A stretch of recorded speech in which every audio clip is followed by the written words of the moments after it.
kill them, Jesus. Hello, this is Caleb Jones, and this is the Alpha Male 2.0 podcast, and I am chilling out here as I record this podcast. This is my last few days in Paraguay before I leave. And as always, I record these podcasts several weeks before you hear them, so by the time you hear this, I will likely be in Guadalajara, Mexico. I was going to be in Panama. That changed, so now it is Guadalajara. Anyway, I do not have an agenda or a specific plan for this podcast. It's one of those off-the-cuff podcasts, so we'll see how this ends up. I do have a topic, but I have no outline as to how I'm going to discuss this topic because it is two topics mashed into one. They're both very similar, and that is a question I sometimes get from you guys, and that is, hey, Caleb, how does a spiritual life fit into Alpha Male 2.0? Or, hey, Caleb, I'm a Christian. How does that fit into Alpha 2.0? Or, Caleb, I'm a Muslim. How does that fit into Alpha 2.0? Or, Caleb, I'm a Buddhist. How does that fit into Alpha Male 2.0? Can you be spiritual and be Alpha 2.0? Can you be religious and be Alpha 2.0? So that, and then the other topic are my spiritual beliefs on a semi-regular basis. I don't get these questions often, but I do get them. I get guys who ask me what my spiritual beliefs are. So let's cover all of that today, shall we? Let's delve into some topics that I very rarely touch on. So first, my background in terms of religion, and I have written about this at my blog, so if you have followed my content for a long time, this should not be a surprise to you. My mom was a Catholic nun, literally, with the black and white habits, we used to call those. Those little black and white penguin outfits the nuns used to wear, she actually wore that. This is before she married my dad. We have pictures of her in her 20s wearing that goddamn thing. Speaking of goddamn thing, I have noticed on my more recent podcast that I am swearing a lot. And more than even I think is appropriate. So in this podcast, I'm going to do my best to be aware of how often I say the word fuck in particular and see if I can minimize the use of that word. You know what's really funny is that, I told you I didn't have an agenda here. What's really funny is that when I divorced my first wife, my kids informed me, because I don't talk to my ex-wife, the mother of my children, but my kids informed me that I was swearing more than she was. This is post-divorce. Now, what's really interesting is when we were married, she swore a lot more than me. I swore a normal amount, but she swore a lot. And what's really interesting is once we got a divorce, I alphaed up and started swearing more. And she calmed down because she was no longer an angry wife because she wasn't married to this guy she didn't like anymore. So she went from angry wife to depressed single mother, which is, when you're depressed, you're not angry. It's like you don't swear as much. So it's really fascinating evolution and how people change when they change their relationship statuses. But anyway, let's see how much I swear in this podcast. I don't mind swearing, fuck, shit, cock, balls. I don't mind swearing, but I think I'm swearing a little too much. But we'll see how I do. Anyway, circling all the way back to the topic. So my mom was a Catholic nun. She was raised in a very traditional Catholic Sicilian family. I am half Sicilian and then quarter German, quarter British, more or less. Those aren't the exact percentages. Yes, I did 23andMe. I know the exact percentages, but I don't remember what they are. But so she was very traditional Catholic, obviously. She left the nunnery to marry my dad, which was a big event in her family because that was a big horrible thing. Oh my God, you're not going to be a nun anymore and you're going to divorce the Lord Jesus and you're going to marry this man who smokes cigars. My dad used to smoke cigarettes and cigars. He smokes and he's been divorced by, my mom was my dad's second wife. Oh my God, he's been divorced. And it was a big scandal in my mom's family. And my parents were married for 47 years, so my mom's family got over it pretty quick. But I was, as many of you know, I was the first of 5 children in that family. My parents had 5 kids. My dad already had a son, my brother, who I wasn't raised with. And so my mom, going from being a nun right to being a mother, was very, very, very Catholic and very, very strict. And so me and my 2 sisters, my 2 little brothers didn't end up doing this, but me and my 2 sisters went off to Catholic school. So I attended a Catholic school.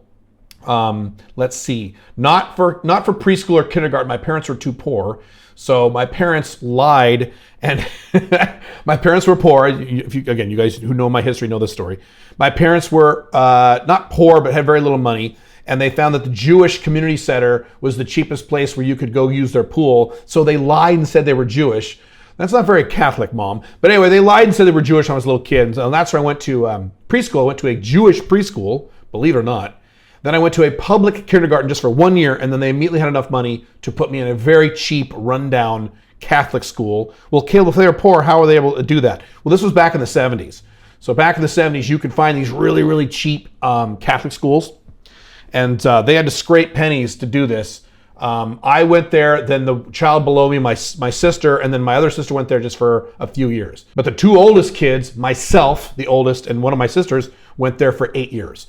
So from 1st grade to 8th grade, I went to a Catholic school, and we actually had religion class. We were forced to go to mass, that means church, every Friday for 8 fucking years. See, I just said fuck. I had to wear a uniform. We had to wear uniforms. Yes, I wore uniforms from 1st grade to 8th grade.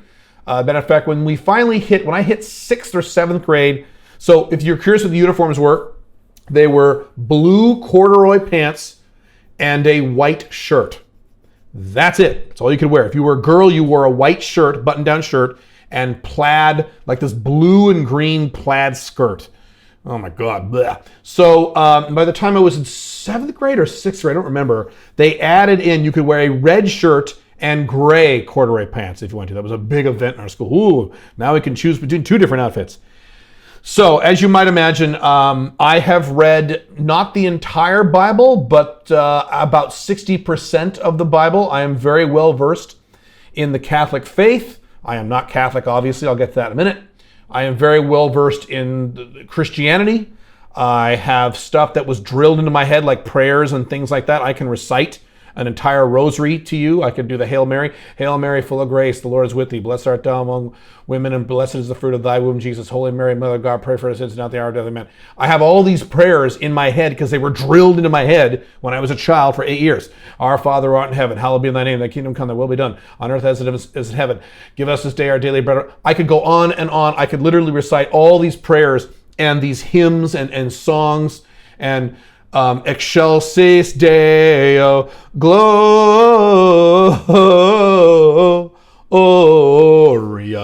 in Excelsis Deo. I can sing fucking, I said fucking again. At least I'm aware of it now. I can sing fucking Latin hymns from the Catholic faith because, again, this was drilled into my head. So even when I was a child and I was being taught this stuff in Christian class, or they called it religion class, something didn't smell right to me. And I've mentioned this on prior podcasts, how most of the kids in my class, when we were told, yes, Jesus walked on the water to go greet the apostles, 90 to 95% of those kids said, oh, okay, mm-hmm. And there were 2 or 3 of us who said, wait, what? And I was one of those, wait, what? Kids. I was one of those kids. Wait a minute. So you're saying that Jesus went up on the mountain and waved his magical hand and beamed in bread and fish just out of thin air to feed the poor people like Star Trek? You're really? Where's the video evidence on that? Do we have any corroborating evidence other than this one book that's been edited hundreds, if not thousands of times over 2,000 years by various people with various agendas? Do we have any more evidence other than just this one book? No, Caleb, you have to have faith. I'm like, what? Okay, so right off the bat, something didn't smell right to me. And by the time I was in high school, certainly early 20s, I was very clearly not a Catholic and not a Christian. I wasn't an atheist. I didn't go that far. Actually, I was an atheist by the time I was in 7th grade. So what I remember, I do remember when I was in 7th grade, I was 13 years old, 12 years old. And I didn't believe in God. Now, I'm not an atheist anymore. I'll describe that in a second. But one of the class assignments were to draw a picture of what we thought God looked like. And so all these people were drawing a picture of a bearded man or like a ray of sunshine. And I didn't believe in God, so I drew a picture of an octopus. And so my teacher comes over, and God bless him, he's trying to put a positive spin on it. He's like, so you view God as kind of an amorphous creature that is like beyond the ken of man. Is that what you're saying with your art, Caleb? I said, no, it's an octopus. I got sent to the principal's office a lot.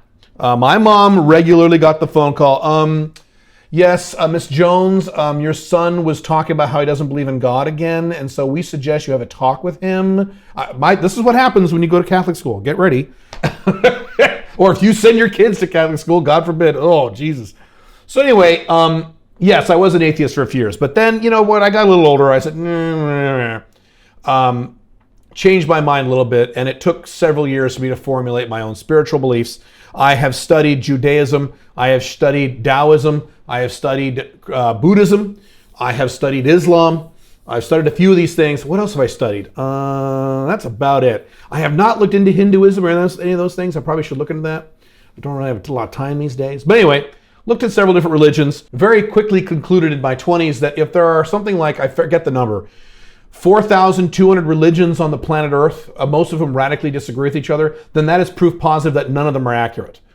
Some of them may have bits and pieces that are accurate, but none of them are accurate. So I concluded that religion is bullshit. And it is. Religion is yet another form of false societal programming. As I discussed in The Unchained Man, alphamalebook.com, societal programming is false programming given to the masses, controlled by the elites to keep the masses more docile and controllable.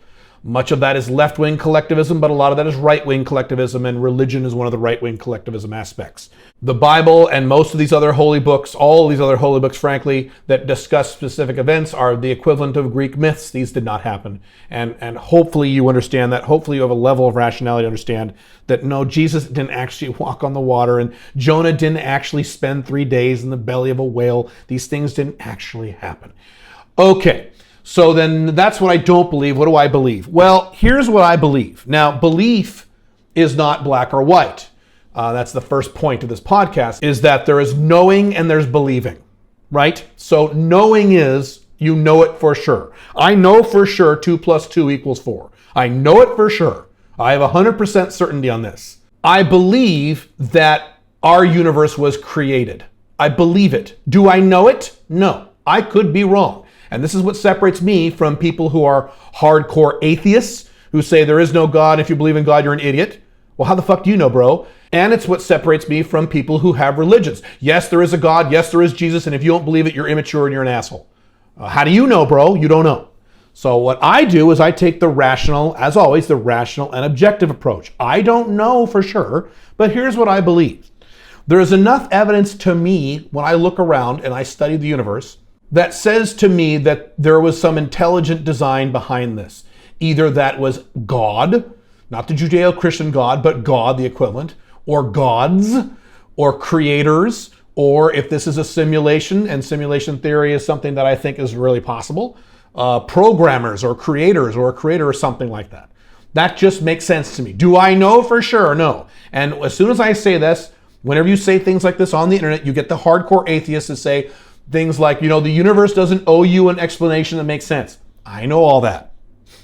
And the Ayn Rand argument, and I'm a big Ayn Rand fan, but the argument she made is, well, you look at the universe and it looks orderly to you, but how many other universes do you have as a basis for comparison? That's correct. I don't have any other universes as a basis for comparison. That's why I'm admitting I could be wrong. And part of being a rational human being and an objective human being is when you believe in spiritual things that you can't prove or disprove using science or your 5 senses, you have to say, I could be wrong. I might be wrong about this. I think this is true. This makes sense to me, but I could be wrong.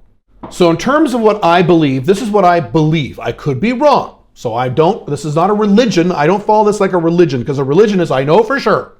And if you don't do this or this, you're going to hell because you're a dick. No, that's not belief. That's knowing, and that's psychotic, and that's societal programming. What I believe is that the universe was created, intelligent design, by God or gods or creator or creators. I have no idea who or what created it or why. I don't know. But the universe was created, and as a component of this universe, you have some kind of purpose to fulfill within this universe, this construct we see before us. Now, what about free will? Caleb, there's no such thing as free will. Free will doesn't exist. Okay, probably true. And I've discussed this on my blogs as well. Most likely on a cellular, microscopic, molecular level, no, free will as we understand it probably doesn't exist. Probably true. But you can choose within the construct, meaning within the limitations of whatever biological impulses you have, to follow what you were designed to do or avoid what you were designed to do. If you avoid what you were designed to do, you will feel pain. You will feel sadness, you will feel loneliness, you will feel discomfort, you will feel anger, you'll feel a bunch of negative emotions. If you instead choose to, and sometimes it's hard to do this, if you instead choose to lean into what you were designed to do, why you were here, you will experience happiness, excitement, joy, contentment, pleasure. So that's my belief structure. Could I be wrong? Yes, I could be wrong. That's possible. Simulation theory. That is the theory that this entire universe is a computer program, a highly advanced computer simulation, hologram, hard hologram, whatever you want to call it, that is basically designed by a programmer or programmers far beyond us. And this universe was created to solve some kind of problem or to entertain someone or someone's. I am 70% in that direction. I don't believe it yet because I think belief has to be like 80, 90%, not 70. So I'm not 100% there, but I'm 70% there. And the reason I'm 70% there, I've mentioned this in my blogs in the past, is that when I look at science, there's a lot of things that science cannot explain at all.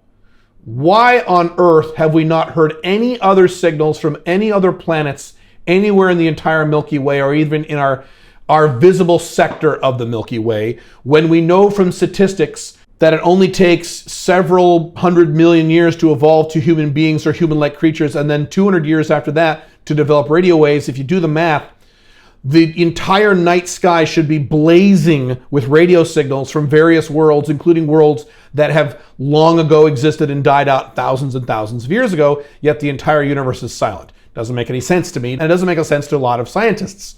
Why is it that science has no idea what dark matter is? They have no fucking clue. The most intelligent scientists, astronomers, physicists on the earth cannot explain what that is. Why is it when you take an electron microscope and you zoom in on an atom and zoom in again and zoom in again and zoom in again electrons and zoom in again and zoom, all of a sudden the laws of the universe stop working? Literally, the laws of physics stop working if you keep zooming down. Why is that? They have no idea. Science has no answer. Atheists have no answer. People who have religions have no answer. You know what would be an answer? If this was a computer program. And I don't know if you've ever played a game like Skyrim or something where you do the cheat codes, or World of Warcraft, you do a cheat code and you walk off the edge of the world or the edge of the playable area. You're allowed to walk around, but all of a sudden shit stops making sense. Weird things start happening because the program was never designed for you to walk out there. Well, that would make perfect sense if this is a program. You zoom down to the below the electron level and suddenly things don't make any sense anymore. Yeah, we were never designed to go that low. Or it makes perfect sense that maybe we are the only aliens, the only intelligent life in the entire galaxy or in the entire universe, when that is statistically almost impossible. That is so statistically improbable, it's kind of ridiculous. But it would make sense if this is a simulation. So I'm 70% there because it makes sense to me, not because I think it's, not because I'm a believer in it or I'm Elon Musk or any of those people. I lean strongly in that direction because, unfortunately, and I don't like this is the case, but simulation theory is the only theory of the creation of the universe that I have ever heard from anyone, and that would be scientists, religious people, and atheists, all three of those groups, that make kind of sense. Every other explanation I've got is, well, maybe this and maybe that, or it's just horseshit. Well, God created the earth in 7 days. That's just a myth. So that kind of ties into my spiritual beliefs. But that doesn't change my first set of spiritual beliefs, that you are probably designed for a reason. You exist for a reason other than to just, have 2.5 kids and get married and vote for Republicans, which is what right-wingers think. Or you exist for a reason bigger than saving the world, saving the environment, which is what a left-winger thinks. I think you're here for a very specific reason, every person. And I think it's your job to find out what that reason is. That's why I talk about things like mission and what it is you want to do with your life. And when you lean into those things, you'll feel really good. And when you lean away from those things, you'll feel bad. And so whether or not this is a simulation, that applies. At least that is my belief, and I could be totally wrong. That's something you'll never hear from a hardcore atheist, something you'll never hear from a hardcore Christian or Muslim or Buddhist or what have you. Now, let's switch over and talk about how religion and or spirituality fits within the Alpha Male 2.0 framework and the Alpha Male 2.0 lifestyle. Can you be religious and be an Alpha Male 2.0? The answer is, it depends on whether or not your religion makes you happy. Because Alpha Male 2.0 is about long-term consistent happiness. And I've mentioned this before. I know a lot of Christians. A lot. Even though I was raised in a very left-wing area, Portland, Oregon, I still know a lot of Christians from my upbringing, my family, and just various other Republican and religious type guys I know. My wife's father-in-law is a very strong Christian, so I know lots of Christians. I can divide Christians into two categories. Christians who are very, very angry, and their Christianity makes them very angry and frown at the world and constantly pissed off all the time because they live in a collapsing left-wing society called the United States or Canada or Europe. So I know those kinds of Christians, and there's a lot of those Christians, and there's a lot of those Christians on the internet. All right? A second category of Christians, which is a smaller category, are people who became Christians and it made them happier. They are happy, fun, enjoyable, pleasant people because they're Christian. And their Christianity has enhanced their happiness. So if you're in that second category, if you have a religion that enhances your happiness, yes, you can be alpha male 2.0 and have that religion. The only snag there is if you do things like, well, I can't have multiple MLTRs because my religion says I shouldn't do this, which is actually not really true in the Christian faith. It doesn't anywhere say that you have to be monogamous. Matter of fact, the Old Testament in the Bible is loaded with dudes who had multiple wives, multiple concubines, and things like that. Polygamy was very common in the Bible. I shouldn't have to tell you that if you are a Christian. So barring that, yes, you can be religious and be an alpha male 2.0 as long as your religion makes you happy. If your religion makes you angry and pissed off, and you see people and they're not following the will of Jesus, the will of God, that makes you angry, or you see Joe Biden or Hillary Clinton and that makes you mad because this is not the Christian way and we've moved away from God and that's just making me so angry, I'm such an angry Republican, then no. You can't have that and be an alpha male 2.0 because that doesn't make you happy. And the point of alpha male 2.0, the entire point, is long-term consistent happiness. And again, based on my experience, and to be fair, this is anecdotal experience, but I have a lot of this anecdotal experience. Most people who hardcore embrace a religion, hardcore embrace it, not these typical Americans who self-identify as Christians, but they've never been to church in 6 years and they're not doing anything Christian all day. Oh, yeah, I'm a Christian. I believe in God. Oh, yeah. They've never read the Bible. They don't know what the fuck they're talking about. I'm not talking about those people. I'm talking about hardcore Christians, hardcore Muslims, hardcore Buddhists, hardcore religious Jews. When you're hardcore into a religion, usually in my purely anecdotal experience, that tends to make people more pissy and touchy and angry than it does make them happy. But I have seen, and I do personally know, Christians or hardcore Christians who are very happy, and it's because they're Christians. It actually made them more happy. I've seen some of those people. So just be aware of that. Okay, now let's switch gears slightly and let's talk about spirituality, which is not religion. I do not have a religion because religion is false societal programming. I don't do that. But I do have spiritual beliefs. I didn't give you all my spiritual beliefs in this podcast.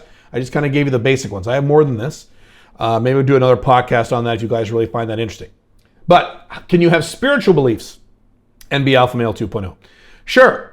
Again, as long as these spiritual beliefs don't impede your happiness. And generally speaking, in my experience, spiritual beliefs generally don't do that. Usually it's religion that impedes happiness for most men. Now, I'm going to give you one caveat to this that's important, and this applies to spirituality and religion.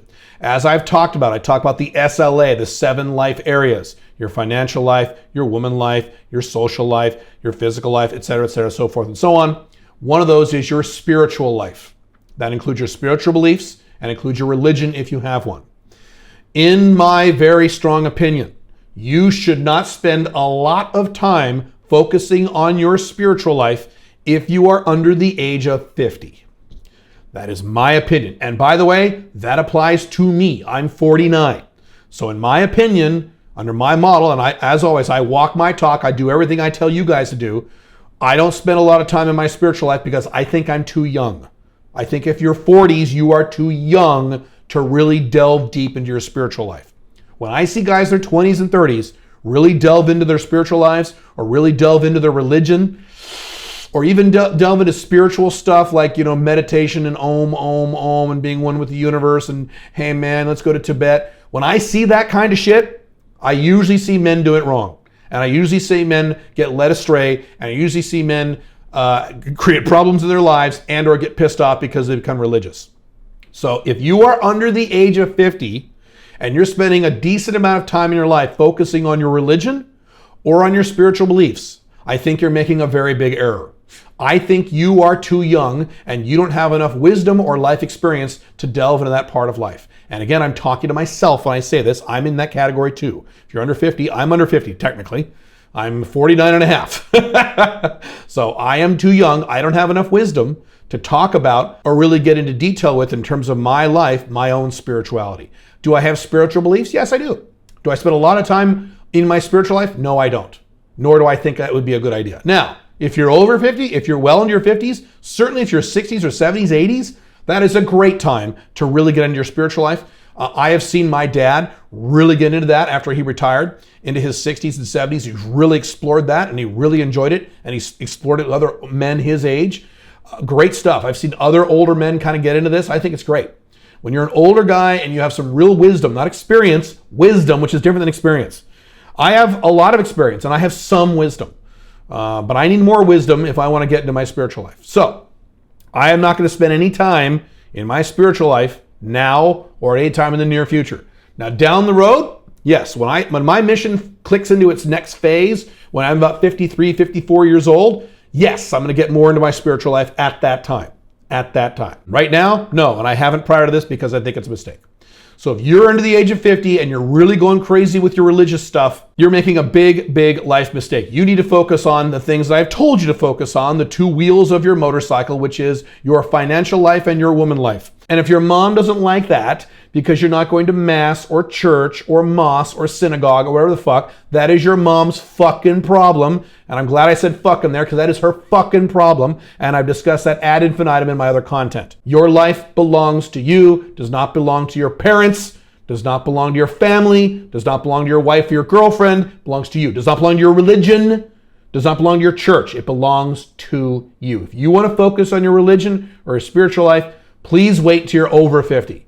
And frankly, in my opinion, the more over 50 you can do it, the better. That doesn't mean at 50 you just, become a born-again Christian as soon as you have your 50th birthday. Wait till your 60s, man. You got plenty of time.